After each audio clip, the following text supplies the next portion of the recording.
Hi, welcome to Forever Wild, a podcast about family, memory, and the stories that shape who we become. I'm Meagan McGovern, the oldest of four sisters. And I'm Nora Gibbs, the sourdough expert in the family. Together, we're sharing our journey growing up with an actor father, a mother who didn't think the rules applied to her, at least financially, and a childhood full of chaos, adventure, and unforgettable moments. Every episode, we tell stories about our childhood, and we talk about how siblings who come from the same families can see their past in very different ways, and how we carry that forward in our lives today. Thank you for joining us. This is Forever Wild. You may be the sourdough expert, but I'm the gluten-free expert. Can you do your sourdough gluten-free? Absolutely not. That I sounds can. terrible. Like, how do you even do that? It's terrible. I can make it, and it looks really good, and it's got a crispy crust, but it doesn't taste like bread. It I'm tastes like like, I'm recently addicted to making sourdough bread. I have a friend, hi Robin, who listens to the podcast, and she gave me a sourdough starter. And this sourdough starter is almost as old as you. It's from 1847. well, there are no gluten-free sourdough starters that are that old.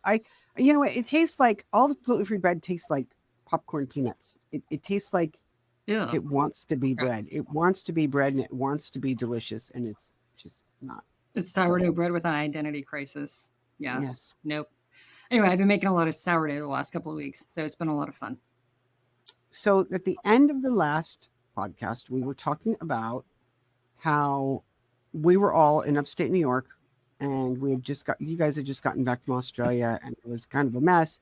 And finally, Mom checked herself into a mental hospital, and you went to go stay with our aunt and uncle in Houston. Morgan lived with you, right? Morgan moved in with you guys. Morgan stayed with us, and I mean, I feel guilty about it because I was 19. I feel guilty about it. I felt really resentful of her because she was 15, and I didn't want a 15-year-old with needs and wants living with me, and I wasn't sure how to support her.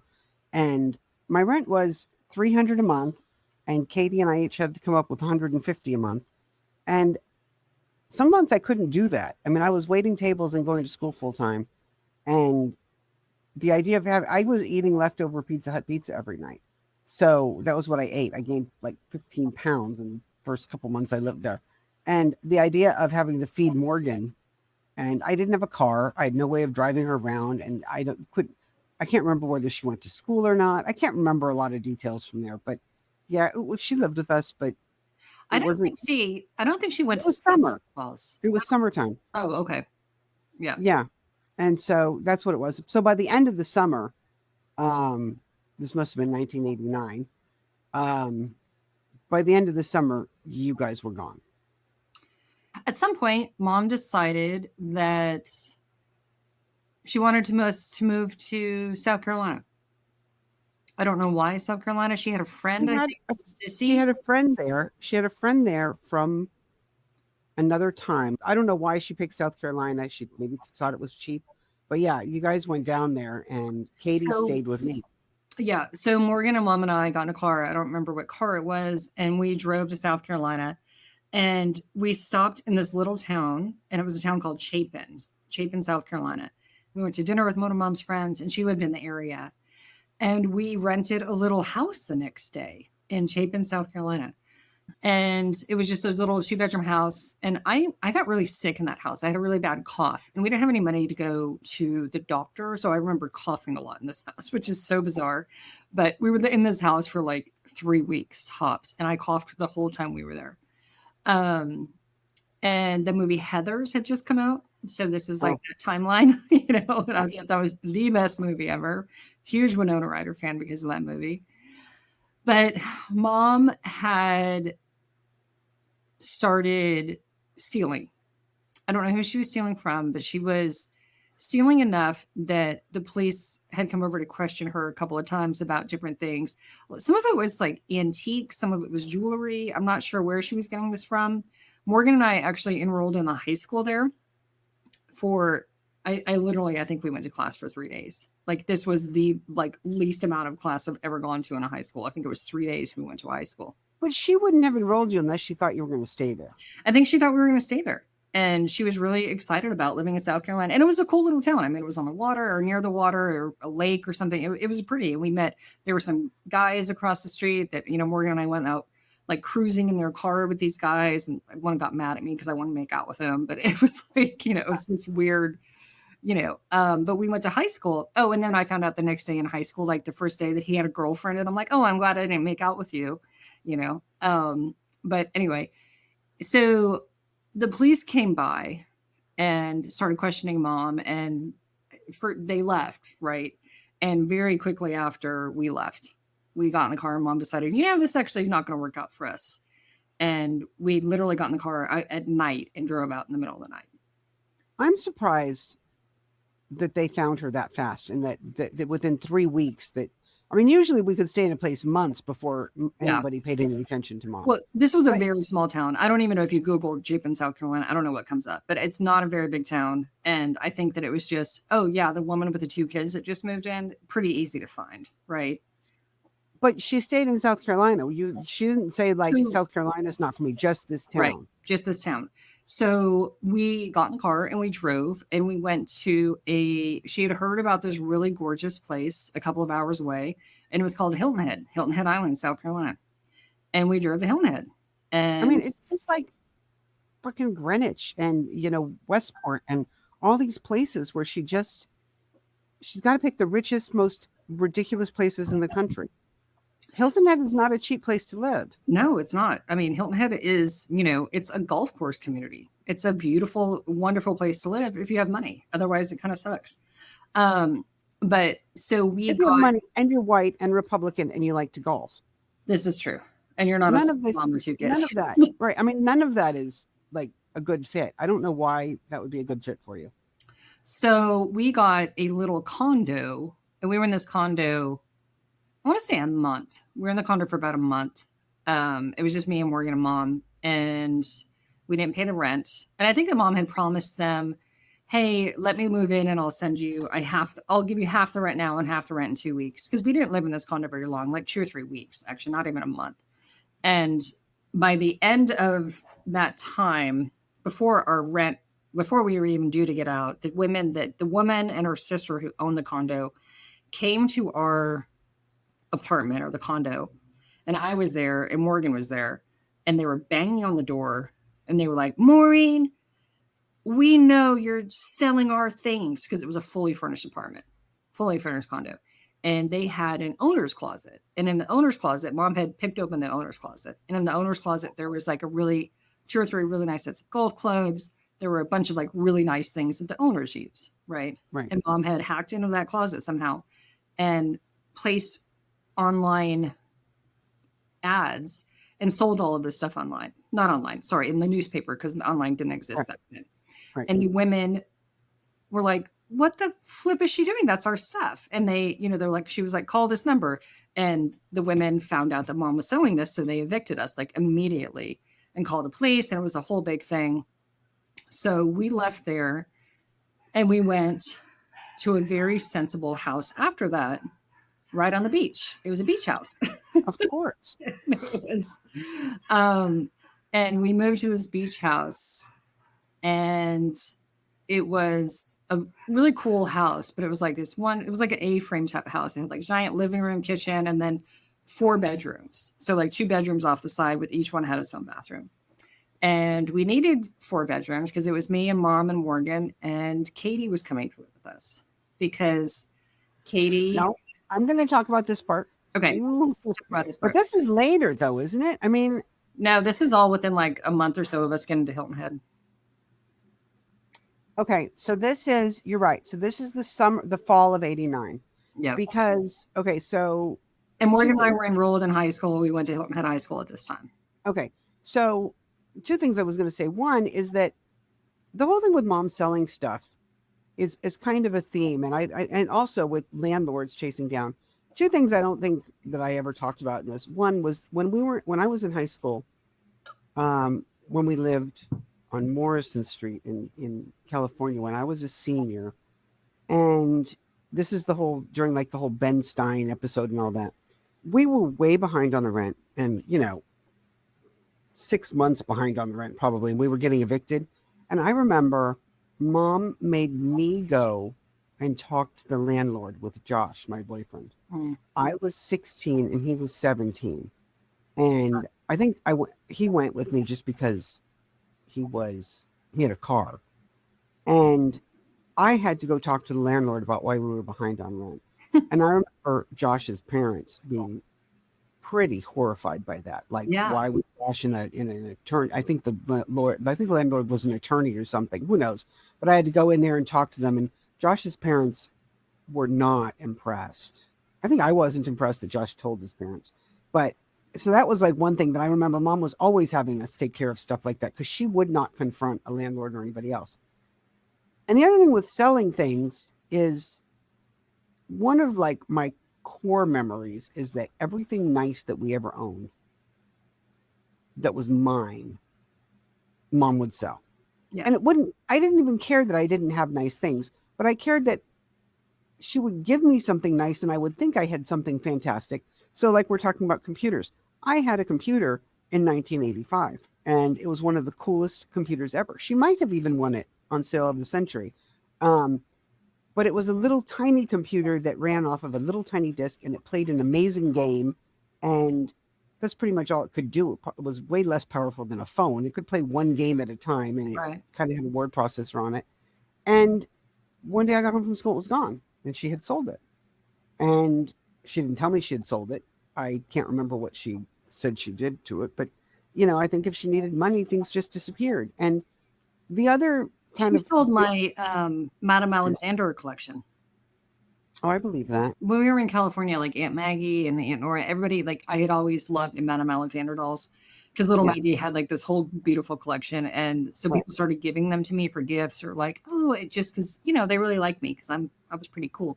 And they would give me like these dolls and they were beautiful. And I came home from school one day and I had them all on a shelf lined up in my room and they were beautiful and they were gone. And one of the reasons I'm writing a memoir instead of just doing a podcast is because there are a lot of layers and themes and core stories that weave throughout this whole tale instead of just saying, hey, this happened and this happened. So one of the big identifying things in this is that everybody in the family was always mad at mom. And I Right. mean, they should be, but they also adored her. I mean, we have sisters that we adore and we're mad at. And I understand all of the themes that go through this, but when her mother died, I was 13, and my mom's mother, her name was Eva Golombeski, and she and her mother had a really fractured relationship for a long time. But my mother had gone out when she was dying and went to take care of her. And the belief in the family is that she went out there to steal all the jewelry. Right. And I don't know if that was the main point of my mom going out there, but it certainly didn't hurt. And when she came back after the funeral, she had some jewelry from my grandparents. And my grandmother and grandfather were not super, super wealthy, but they had come from a coal mine. And my grandfather worked as a coal miner, and he had ended up with a house in Scarsdale, New York. And he had been able to gift my grandmother some nice pieces of jewelry, not, $20,000 pieces, but nice pieces. And there was one that he must have given her for an anniversary present or something. And it was a solid gold disc with a sailing ship on it because he was in the merchant marine, and it had pearls and it was very gaudy and ugly, but it was also really cool. And there was a solid gold bracelet that was a gold braid that was like a half inch around. And mom came back and there were probably 10 or 15 pieces, but she gave those two to me specifically and told me those were our family heirlooms and that they were mine and that I should treasure them and keep them forever. And because we had had a house fire, because of all the loss, I was like, I am going to hold on to these until the day I die. These are going to be my heirlooms passed down to my great great grandchildren. I don't think I ever would have noticed otherwise if she had just said, here's some cool jewelry, they would have just been in the background. But because she told them they were mine and to hold on to them, it was a big deal. And, they disappeared. They were gone. Yeah. And all of grandma's jewelry was gone. And at some point, Aunt Nora and Aunt Maggie realized the jewelry was gone. It might have been a year later when they asked, their dad about it. And he said, oh, I don't know what happened. I don't know how long it took. But they realized that mom had taken it. And I know that Aunt Maggie went to mom and said, just tell me where it is. Tell me where you pawned it. Tell me Right. what happened to it. And mom said, I don't know what you're talking about. I never saw any drawing. And they wouldn't tell. She wouldn't tell them, and I know that that's still a big point of contention. Yeah, that's still a big. I mean, I don't. One of them cares, one of them doesn't. But that's the kind of shit that leaves lasting, rifts in families. I mean, And my kids would be furious if one of them did something and the other one wouldn't tell her. I mean, I can see that. The whole weird thing about our family is that now I have perspective on a lot of this. yeah, Growing up and you're in the middle of it and you're like, oh, it's not that big a deal, right? It's fine. And now that I'm like, oh my God, like my mother-in-law, she has a lot of jewelry and like it's in our safe right now. And like if somebody came in and just took it and like sold it, I'd be like, whoa, you know what I mean? Like I can't even imagine. so when you say something like, oh, she stole from the owner's closet, some people are going to be like, oh, well, that's very shocking. And to us, it probably wasn't shocking at It all. was I like for me, it wasn't a big deal. I'm like, well, they shouldn't have left the stuff here if they didn't want it gone. Like I didn't Right. also like I didn't know what an owner's closet was back then. Like I kind of had an idea, but I didn't realize like now I have family that has an owner's closet in places they rent out, and I'm like, oh my God, that would be horrific if that happened to them. You know, Well, and we also talk about, to be fair, mom I did always not said, know she did that at the time until the women came knocking on the door. well, yeah, but also mom would say stuff like, well, it's only stuff. It's only belongings. Who cares about stuff? It's insurance. And I think, Insurance will take care. and I, well, and for a long time we thought mom didn't steal from people. She Yeah. only stole from insurance companies. She only did scams that wouldn't hurt individuals. Hilton Head, she started stealing from a lot of people I knew. That was what made this difference. I mean, Yeah. stealing from her mother was personal, but she didn't steal from strangers. She didn't steal wallets. She didn't steal, you know, credit cards until this. That's where she went in. Like So, Australia, oh, she started stealing credit cards. And then South Carolina, she started stealing from people that, like, this was the first one that she had stolen from an actual person that I like had seen and was like really mad and angry at her. And I was like, that well, was yeah, a new and thing. that may have been why she didn't, because she didn't want to deal with anybody yelling at her. Yeah. Um, so I'm back in upstate New York with Katie, and we're in our little apartment, and you guys had left, and it was just me and Katie, and I was happy with it. I didn't like Katie's boyfriend, John, but I never had, and he never liked me, and he was there a lot. But she would also go up to his apartment a lot because he lived in Indian Lake, and they had a very volatile relationship where they fought a lot, they broke up, they got back together, and she finally dumped him, and I was kind of thrilled, and she was never going to see him again. And then she came home and said she was pregnant. Yep. And so this was the summer of 89. So Katie was turning 18. She was 17, turning 18. And she was pretty upset. I mean, she didn't have a good job. She had a car, but I didn't. We still had that little dog, Sugar, of hers. And it was just her and Sugar in this apartment. And, she didn't think she could do it. And she didn't really want to have a baby. But she called mom. Yep. And, you know, uh, mom said, babies are easy. We'll get a crib. Come on down. And I, said that's not really a workable solution. Babies are easy, but toddlers are not. Right. And she said, no. She said, I don't want anything to do with John. And and I can't stay here because I'll end up back with John. And so I'm going to move to South Carolina. And out of, I'm kind of surprised I'm still emotional about this, but out of all of the hardest days of my life, watching pregnant Katie get into that car with Sugar and leave me. She wasn't leaving me. She was going to her mom and you guys. But for me, it felt like utter abandonment. Like, here I am in this apartment in a place where I didn't want to be, in a place where I didn't choose. And I'm in the Adirondacks because mom planted me here. And I'm in an apartment and I'm not going to South Carolina. And I can't go with Katie. But they're all going off to do other things. And the core of who I am is just getting in this car and driving off. And I was gutted. And after that, to be honest, I kind of stopped following what was going on. I couldn't deal with the pain of knowing what was going on. And I checked out of everything. And so what you're about to talk about is all a blur to me because I would get updates. Again, no cell phones, no texts. I would just get a weird phone call once a month saying somebody's here, somebody's there. This is what we're doing. And you and I didn't write to each other. I didn't know what was And going you and I mean, we weren't close at this point. Like I mean, you and I didn't have the relationship we have now, right? And I mean, it was harder to get information to people, and there wasn't really a lot that we wanted to talk about, on. right? No, I mean, when you were 6, I was close to you. Yeah. And I mean, when you were 6 and 8 and I could read you books and I could tell you stories, I was close to you and I helped with homework and I could cook for you. But, when I was 19, you were 13, you didn't want anything from a weird 19-year-old kid. Well, and also, I mean, I was, when it's one of those things that when you're in it, it's hard to explain to someone who's not in it what's going on and what's happening. Oh, absolutely. Especially, what are you going to call and say, I don't know where I am, I don't know what I'm doing, and I can't tell you what mom's up to? Yeah. I mean, it's a weird, it's a weird situation. So we're in South Carolina. We're at this beach house, gorgeous little beach house, really fun. It was on the bird streets, like off of Flamingo. Like it had like all the street names had names, and it's just a really cool area. And we loved Hilton Head. Morgan and I just fit in right away. I made some great friends on Hilton Head. Michelle Cochran was one of my best friends. We started hanging out with the surfer boys, and we would go to the beach all the time. And it was a really fun place to live. And I, felt like this could be it, right? Right. Like we would cut school and go to the beach. It was a good time. I started working at a little restaurant there called the Salty Dog Cafe, and Katie had come down, and at this point, Katie was living with us, and we moved into this other house in Sea Pines, and John came down. John showed up, and he wanted you to give it a go with Katie. So John was living with us. Katie and John, this house had like this upstairs like loft apartment that was kind of cool. So they had the apartment and we were just living there. Mom was no idea what she was doing for money. I do know that there were some credit card schemes going on because whenever we would go shopping, she would have us wait outside when she paid.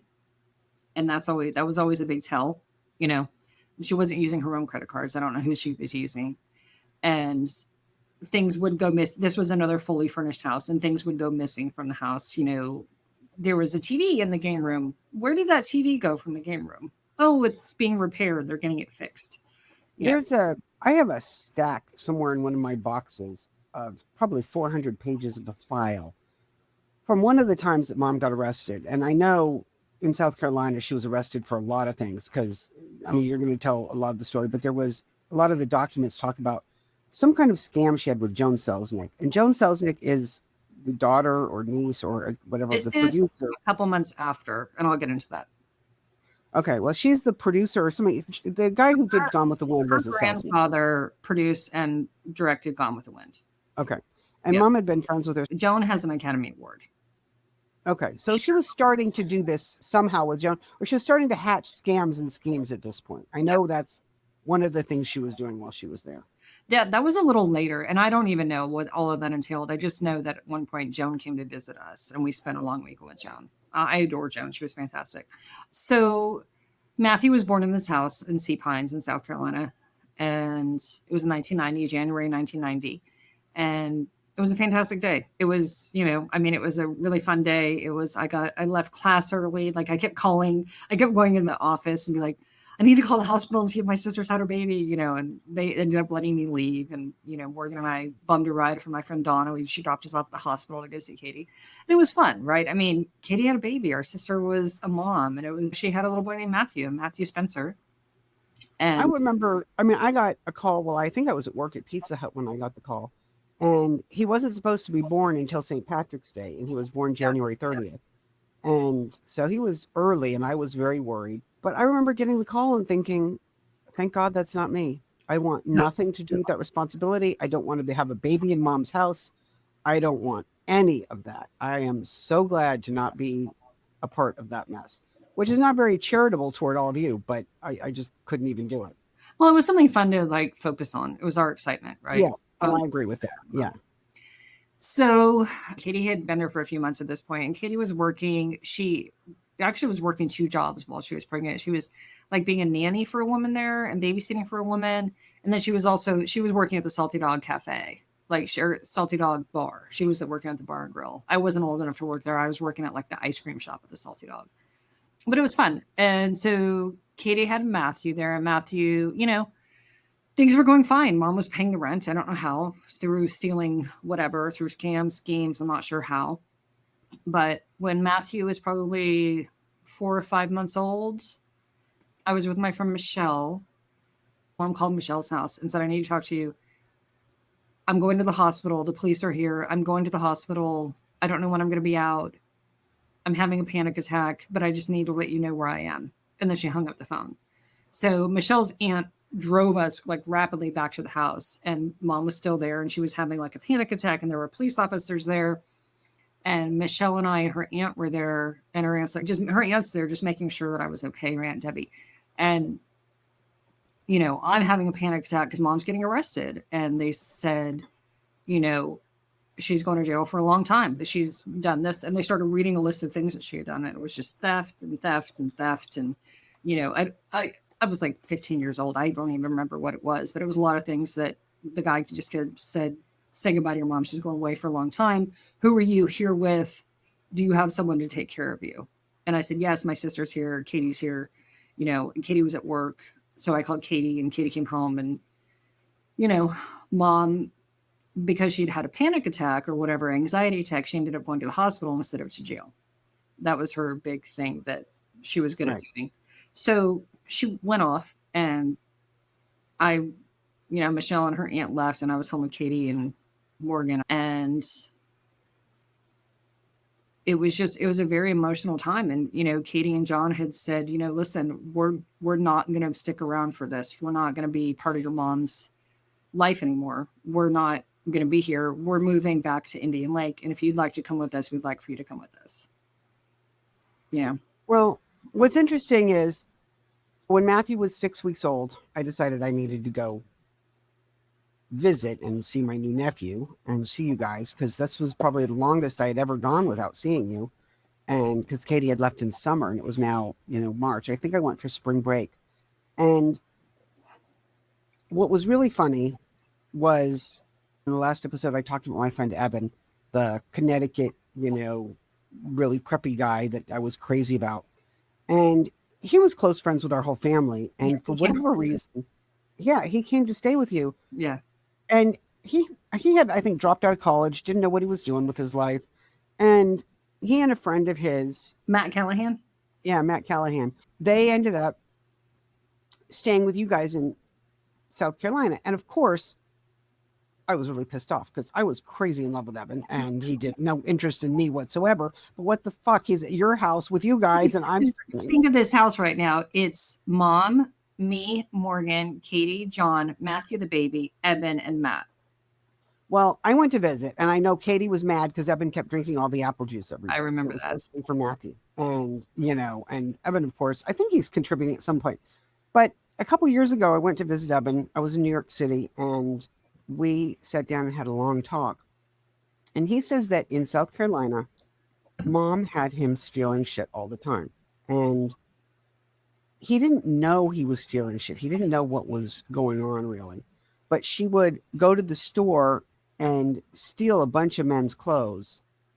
And then he would go take them back to the store and return them and get credit for them or get cash for them or something. He said, like, he went to a store one time and took back a bunch of bathing suits and T-shirts.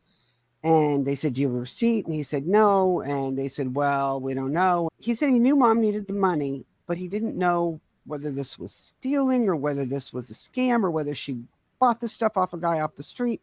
He wasn't sure. But one day at the house, and he'd been living there a while, and, he was a 19-year-old teenager, kind of just like me, that he probably didn't have any sense. Like, he was living there maybe rent-free and kind of hanging out and drinking the baby's apple juice. But it was also a beach town. Hilton Head was the best. Right. Like, why not come and live with you guys? And of course, mom would say, sure.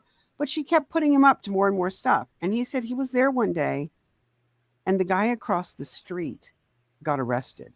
The woman across the street, but she had a man name. Maybe. He said he thought it was somebody who looked just like him.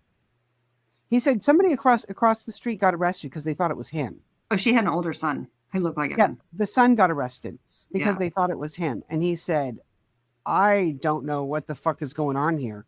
But mom also ended up stealing from that woman a lot. Oh, well, yeah, that doesn't surprise me. So Evan said, I'm out of here. And I just can't do this anymore. And I don't blame him. And so I came down to visit. and I saw Eben that week, and I saw you guys, and I saw the baby, and I thought, this is kind of a weird little thing. And I remember moving Matthew's arms and legs back and forth and saying, so this is what a baby is. This is kind of neat. Look at all the little toes and the fingers, huh?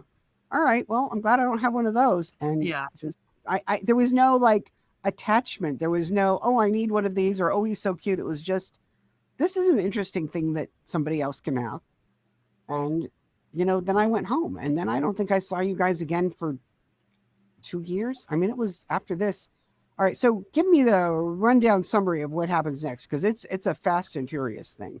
Okay, so rundown summary of this Well, the big. so I was working in a restaurant in a little bar. It was a piano bar where they would throw out, hey, play some Billy Joel, and then the guy would play Piano Man, and it was just a really fun little bar on Hilton Head I worked in. And I was working one night. I had used, I think, Katie's ID to get the job because I was only like 15. It was 1990. How old did you have to be? I think you had to be 18 to serve drinks. Okay. So it must have been Katie's ID. A lot of the times I went by Catherine Nora McGovern, like on my thing, and I would just tell them, oh, I just go by Nora. And a lot of them didn't really care because I was a hard worker. Like I had waited tables at this point often. That was like my go-to job to earn quick money, which I keep telling my daughters, like, hey, you ever want a job? You got to wait tables. So I was working one night, and this man came in. He was probably like 50, mid-50s, and old white guy. And he sat at a table, and I said, hi. I said, can I help you? What can I get for you? And he said, I have everything I need, Miss McGovern. And I said, I'm sorry? And he said, Nora McGovern. And I was like, yeah, how can I help you? I don't think I know you. And he said, can't remember his name. He said, I'm so-and-so. I'm from a member of the law enforcement that I had never heard of. He said, and we are about to film an episode on your mother of America's Most Wanted, and I want to see if you'd like to discuss it with me. Okay. So they hadn't filmed it when he came to you? No. Was he a sheriff, or was he from... I have no idea who this guy was. Like, if you was he like a TV guy or a law enforcement guy? He was law enforcement. Law enforcement. And I said, I don't think that I'm the right person to talk to about this. And I mean, what do you say to that? So I think I just said, I don't think I'm the right person to talk to about this. And he said, okay, well, we're working on filming the show. We'll be in touch. And did you tell Mom and Katie, or? Yeah, well, Mom had been like arrested at this point. Mom was gone. Mom was like in jail. So, and Katie was watching you? Yeah, I was with Katie and John and Morgan. How are you guys paying the rent? Well, this was like literally in like the days after Mom got arrested. So like rent wasn't even on our radar yet. So probably when they got her into jail, they realized how many warrants she had all over the place. Well, my understanding is that they were working on it and they had the timeline and they were getting ready to film it, and then she got arrested. Okay. So I think that once they arrested her, they can't really say we're looking for this woman because they had already found her. Okay. So they were probably mad that she was arrested. Right. So right after that happened, like in the next 2 or 3 days, Katie and John were like, let's get the fuck out of here. And Mom was being released from jail. And why was she being released? On bail? I don't think we bailed her out. I don't think we had any money to bail her out. I don't know how she was released. Mom was being released. She had been in some kind of hospital because she had had anxiety, that fake anxiety thing she used to do. And then she was transferred to jail. And then she was released after a couple of this all happened like her being arrested, the America's Most Wanted guy, and then her being released, where it's all within a week to 10 days. And me deciding to go live with Katie and John. And we did ask Morgan to go with us, and Morgan didn't want to go. Morgan decided she wanted to stay with Mom when Mom got out. I mean, it's kind of a cool town. I wouldn't. Great. Loved Hilton Head. So, but also, was Mom going to go back to that house? Yeah. Okay. So Katie and John and I left. We left Hilton Head and we drove out. We went to Indian Lake. We went to a little town just out north of Indian Lake called Surreal, and we got a little house. And it was nice. We had a great time up there. And then Morgan and Mom, shortly after, I don't want to say Morgan was involved in this, but everything in that house was sold or given away. My friend Michelle and her mom were called to the house, and my mom said, take whatever you want. I'm selling the rest. Wow. And Michelle literally told me a couple of years ago, yeah, I still have one of those pieces of artwork in my dining room. So Did they know that wasn't Mom's stuff to sell? Probably. Yeah. Okay. I have a strong feeling. Sorry, I didn't mean to rat them out, but yeah, had a strong feeling that they didn't know. They knew we were renting the house. So, Okay. I mean, anything that wasn't nailed down was sold. And Morgan and mom were bumming around. I don't know where they went at this point because in the next month, and I'm not clear on their timeline, in the next month or so, grandpa died. And grandpa died when we were in Indian Lake. Right.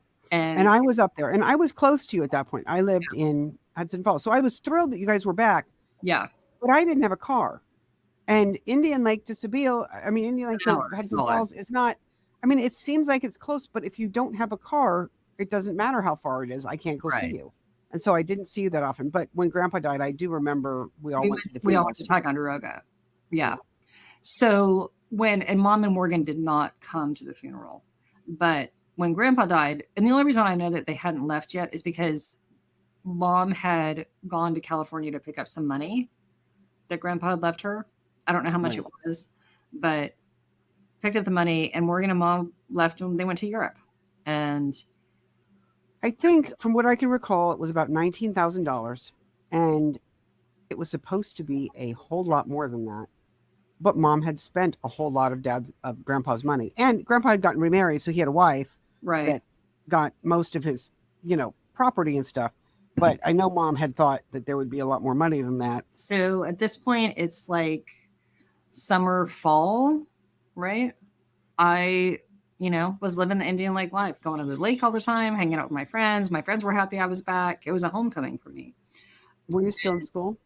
Yeah, I was going to school. I went back to high school. So it was fall of 1990. Um, and at some point this fall or winter, right? It was Christmas in 1990. Mom and Morgan were in England. They were living in England. I don't know why. Something happened, and I don't remember the whole thing, and the timeline's all muddled, and Morgan won't talk about it with me. But at some point, mom had a rental car and went up and down the East Coast from Vermont to somewhere else in a rental car and did a whole bunch of stealing stuff. And they had a stolen purse and a stolen wallet and a stolen rental car. And this was all after you had left and they were on their own and they had left South Carolina, and it was just a disaster. And then they went to England, and mom had always wanted to go to England. That was like her dream, was to go to England. And I don't know why she went to England or what she was going to do for money, but she went to England with But Morgan. she went to England with Morgan and literally got a chateau in the English countryside. It was like Well, something out of a movie. It was unbelievable. what else would you do when you go to England? But I mean, it was okay. if So that's your dream, you deserve to live your dreams, lady. absolutely. So somehow somebody bought me a ticket to England from Indian Lake, and I flew from. Mom sent you a ticket. That's the Christmas that I got a box. I was living with my boyfriend at the time. I had to move out of that little apartment because Katie had moved out and I didn't want to live by myself anymore. And so I moved in with my boyfriend and his family, his mom and his sister and brother. And I paid them like $150 a month rent for my own bedroom there. I was going to graduate from my little community college finally, and in the Adirondacks. And I was going to move to Houston in the spring. So I had one more semester to go. And at that house, I got a box from mom and Morgan for Christmas. And they did not keep up with me. I had no idea what they were doing. And I remember getting a beautiful comforter and a pair of leather boots and a weird statue of a dog. And it was probably all stolen from the chateau in the countryside. Mhm. But it was really cool stuff. And I mean, remember, I'm working for $3 an hour, and I'm living on $100 a month is a lot of money for rent. And so for me to get treats and cool things, and she can't steal them back, so they're mine for good now, was Yeah. kind of amazing. And I was like, man, I want to go to England and live in the countryside. And wow, Morgan's really lucky. Yeah. So Well, so I got on a plane, flew from Albany to New York City, and mom had told me they don't make bagels in England. So if you could please get me some bagels and bring me bagels, I'd appreciate it. So there's a bagel shop in the New York airport, and I went and got her onion bagels in a brown paper bag. Oh my God. So we get to England and I get on the plane and I'm in there and I put the bagels up in the overhead compartment. And three-quarters of the way through the flight, someone opens up the overhead compartment. The whole plane smells like onion bagels. And they're like, who the fuck brought bagels? And I was like, God, what an asshole. I don't know who that would be. And okay, I can literally I tell you? It was so fun. Mom was a horrific pain in the ass about this stuff. Oh, I can remember her making me go to a specific bakery an hour away to get gingerbread men at one point. I had to go to a specific place to get Thai food at one point. I mean, I could be so mad at her that I was absolutely furious and not speaking to her. And I would be going somewhere and she'd say, all right, but on the way there, you have to stop at this Thai restaurant and get this one order because they are the people that have the best stuff. it And sounds it like couldn't be something any I would other do, restaurant. honestly. It sounds like me. I would do the same thing. I do that to my kids. Like, you have to go here. You can't go there. You got to go to this one. You can't do that one. I kind of agree with it, but also, what a pain in the ass she was. I I have mean, like, a daughter. you got to bring bagels. Your daughter is flying in. You're renting a chateau with your dad's inheritance money. You've got no plan for a living, and your most important priority is onion bagels. Yeah. Okay. Anyway, so I get off the plane with my bagels. I literally just had a backpack because Morgan was like, don't bring any clothes because we're going to go shopping when you get here. Oh, I bet you were. And holy shit, did we go shopping? We went shopping. She picked, okay, first off, they picked me up. Morgan picked me up in a BMW. Oh, fuck. No idea how, and it was like a 3-year-old BMW or maybe 5 years old. It wasn't a brand new one, but it was a nice BMW. And she was like 18 years old, right? Or 17-year old. She had a fucking BMW and no idea where she got it from. And she picked me up when it was Christmas time. I don't remember. I think we had Christmas there. And then went shopping in downtown London. We went to the Laura Ashley store. We went to, I mean, anywhere we wanted. And mom was just like, get whatever you want, get whatever you want. I literally still have 3 sweaters from there because they were so expensive at the time from the Laura Ashley store in London. That's really funny. Yeah. I still have a comfort set from Laura Ashley that she bought that Christmas, and that's a 35-year-old comfort set. I don't care. I like it. I know. Like, and I need to find those sweaters because actually one was really pretty. But no wonder you and I are hoarders. Like, I know you're not a hoarder, whatever, but like, oh, this doesn't surprise me when we listen to this story. Like, of course we're going to keep stuff. I'm a total hoarder. Maybe this explains to my children, hey, Charlotte, hey, Em, why I am the way I am. So we went shopping. I'm sure, on someone else's credit card, anything we wanted at any of these stores in London, like high end, blah, blah, blah. And then we went back to the house. And the next morning, there was a knock on the door, and it was a police officer. Okay, were you at a chateau? We were at the Chateau. How far from London was it? 30 minutes. 30 minutes outside of London. Was it like 10 bedrooms, or was it like, what was it? It was like 4 or 5 bedrooms, just very quaint, on a lot of land. It was beautiful. Wow. It looked like something when there were roses all over. There's a huge rose garden. It was beautiful. Beautiful. And it had this giant porch in the back, like a screened in porch, but it was also like heated so you could sit out there. It was lovely. You know, and you could look at the conservatory. It was unbelievable. Morgan had a boyfriend there. Morgan had a lot of friends that she had made. She had been going to school there in Kensington. I don't even know how, but she had enrolled in school there. I was going to say, was it high school or college or I don't know. High school. She was like a senior. Wow. The police showed up and mom was arrested. And because Morgan was set, the legal age there, as I guess at the time was 17 and I was 15. So we were taken in with her until they could figure out like our relationship. And Morgan was put into a holding cell. And this is all over, 12 hours of them figuring out what to do with this American girl. I was taken to a foster home for teenagers. Like this woman. And I will say, this is one of the coolest things that it actually really changed the way I look at a lot of people. This woman and her husband, and they had a teenage son, took me into their home. And the police dropped me off at their house and said, this is Mrs. So-and-so, and you'll be safe here. And then the police left. And I'm like, okay, what the fuck just happened? Mom had been arrested, wasn't allowed to see her. Morgan was in a holding cell in the prison. And I was taken in the back of a cop car to a foster thing way out in the country, in the English countryside, a different part. I'd never been in England. I had no idea where I was. How long were you supposed to be in England? You didn't plan on moving there with them. You were just going to visit? No, I was supposed to be there for a week. It was over Christmas break. Like I was a cheerleader. I wasn't supposed to be gone forever. Yeah. So I get dropped off at this foster home, and the woman is as nice as she could be. One of the most kind women I've ever met in my life. And she took me up to her attic. She had this walk-in attic, and it was lined with like tubs of clothes from ages infant to teenagers, every size you could imagine. And it was like a closet that she had for kids who needed clothes. And because I didn't have anything with me, all of my clothes were back at the chateau.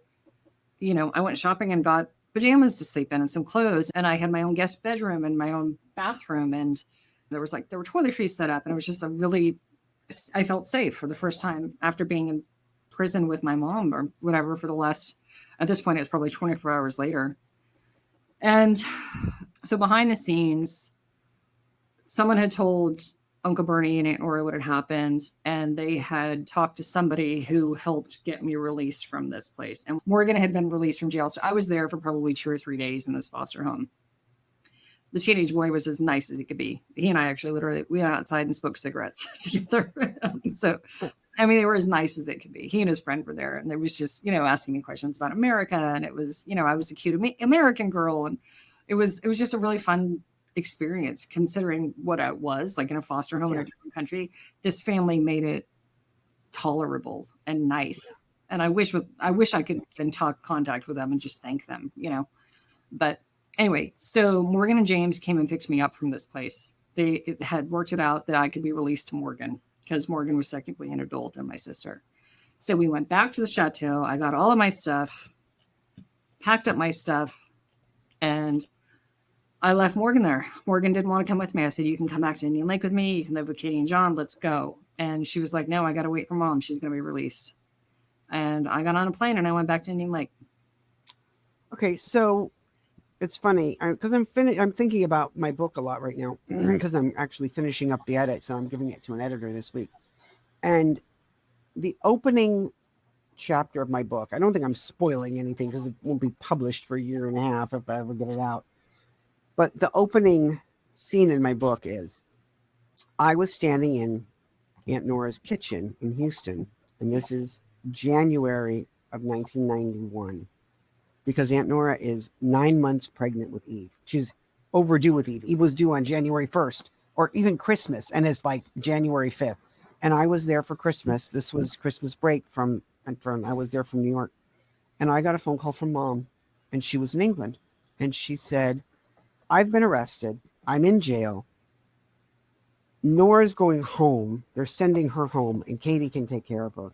And I don't know what Morgan's doing, but I've just killed myself, and I wanted to let you know that I killed myself and to say goodbye. And I said, what's going on? How did you kill yourself? She said, it doesn't matter how I did it. I just want you to know I'll be dead in 20 minutes. And I'm killing myself because you didn't send me a present for Christmas. You didn't call me for Christmas.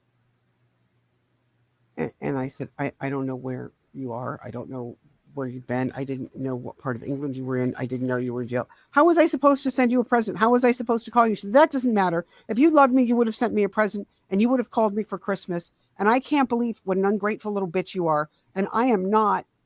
So I'm just calling to tell you to take care of Morgan because I don't know what's going to happen to her because Katie's fine. She's got John and Matthew and, you've got Aunt Nora and, Nora's going to be fine because you'll take care of Nora. But somebody needs to look after Morgan because she's kind of lost and doesn't know what she wants to do with her life. And I mean, I was sobbing. I couldn't even speak. And she just said, I'm going to be dead. And so Aunt Nora finally got on the phone and she said, Maureen, I am 9 months pregnant. I am 2 weeks late having this baby. I have no patience for your bullshit right now. You are making Meagan cry. You are making me upset. I do not need to be upset right now. And you need to stop this nonsense. And Mom, who can always be like super sobbing and crying and hysterical, as soon as somebody yells at her, she's like, Nora, I don't know why you need to take that tone with me. And get back on the phone. And she immediately stopped crying and sobbing and everything else and was like, this is fine. And I said, I don't know what to do. And are you really going to be dead? She's like, I swallowed a spork. A spork. Oh my God, I swallowed a spork. I must say, that's not the last time she swallowed silverware. So at the time, I didn't think it was funny, and I thought she could die from it. Oh my God. I cried myself to sleep that night. And that was probably the last time. That was the last time I cried over Mom, like to that extent. That was the day I just said goodbye to her because whether she was dead or not, I couldn't have this kind of grief anymore. But I was telling, so Sora was reading my memoir and reading the beginning, and we talked about it. And then later, and I don't say swallowing the spork part, and later on, I tell him that he fell out of his chair laughing, Oh just my like god. you. Like, I don't think what? I've ever heard that. What the fuck? How is swallowing a spork killing myself? And I cried for so long over this. And of course, she was fine. She called me 3 days later, was like, "Hi, honey. Did Nora make it back?" I pooped a spark. Like, what the fuck? Oh, So all right. anyway, On that note, I think we need to cut this we need episode here. And yes, I thought we were gonna finish everything up, but we did not. But all well, right, a so lot let's happened. And I know that it's like chaotic for those listening, but just imagine how chaotic it was to live it. no Like kidding. it's like All right, well, let's wrap up this. So you ended up back in New York with Katie, yeah, I was back right? in Indian Lake with Katie. Morgan was waiting for mom, and mom was shortly released. Mom was released shortly after I left. I Okay. never saw mom again after she had been arrested. And that in So in the last few minutes since we've been talking, Mom got arrested in South Carolina and yeah, was released, even though she was on literally America's Most Wanted list. yep, They let her walk out, yes. and you don't know why. I don't know. Okay. And I have about 500 pieces of paperwork from all that with Joan Selznick, something with checks, something with a scam, something with paperwork. I don't know. But also there's a theft and everything else on top of that. Then, I will say that we do go back to South Carolina, and Joan Selznick does visit us there. okay, so this wasn't even the same. I didn't know you went back to South Carolina with Yeah, Mom. yes.